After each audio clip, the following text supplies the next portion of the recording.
मीरा जी के घर के सामने से एक बारात गुजर रही थी। मीरा जी अपनी मम्मी से पूछी, मम्मी ये लड़का घोड़े पे क्यों बैठा है और इतने सारे लोग सज धज के भला जा कहाँ रहे हैं। मीरा जी की मम्मी ने कहा, अरे ये तो बाराती हैं और ये जो घोड़े में बैठा है ये है दूल्हा जो एक लड़की से शादी करने जा रहा है। मीरा जी फिर पूछ पड़ी, मम्मी मेरी शादी कब होगी और मेरा दूल्हा है कहाँ। यूं ही मजाक में सामने रखी भगवान श्री कृष्ण की मूर्ति की ओर इशारा करते हुए कहा, वो देखो वो रहा तुम्हारा पति। तब से मीरा जी श्री कृष्ण को ही अपना पति मान बैठी। धीरे धीरे समय के साथ मीरा जी बड़ी होती गईं और उनके साथ साथ उनके दिल में श्री कृष्ण के प्रति प्यार भी और ही बढ़ता चला गया। लोगों को लगने लगा ये लड़की तो पागल हो गई है, भला ऐसे कैसे कोई भगवान को अपना पति कह सकता है।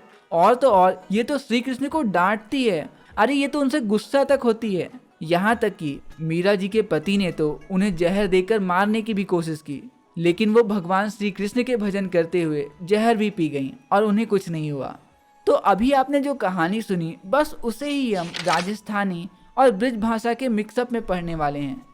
तो हमारे पहले पद की पहली दो पंक्तियों में मीरा जी हमें अपने और श्री कृष्ण के बीच इस प्यारे से रिश्ते को समझाते हुए कहती हैं, मेरे तो गिरधर गोपाल दूसरों ना कोई। मतलब मेरे तो सिर्फ गिरधर गोपाल श्री कृष्ण ही हैं, दूसरा कोई भी नहीं।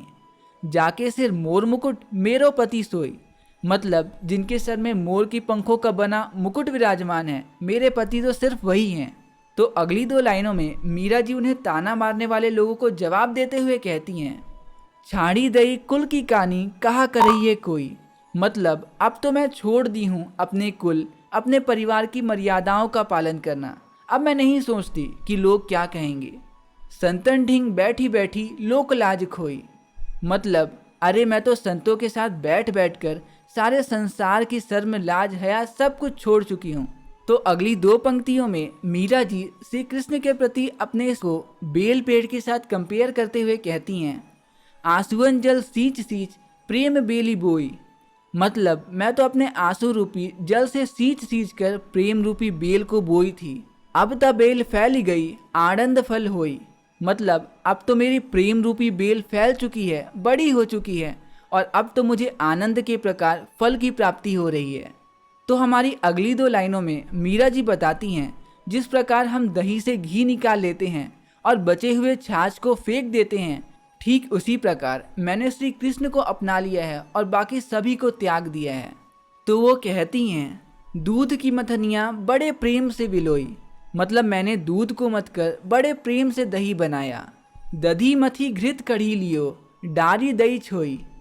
और दही को मथ कर घी निकाल लिया और बचा हुआ छाछ को वैसे ही छोड़ दिया।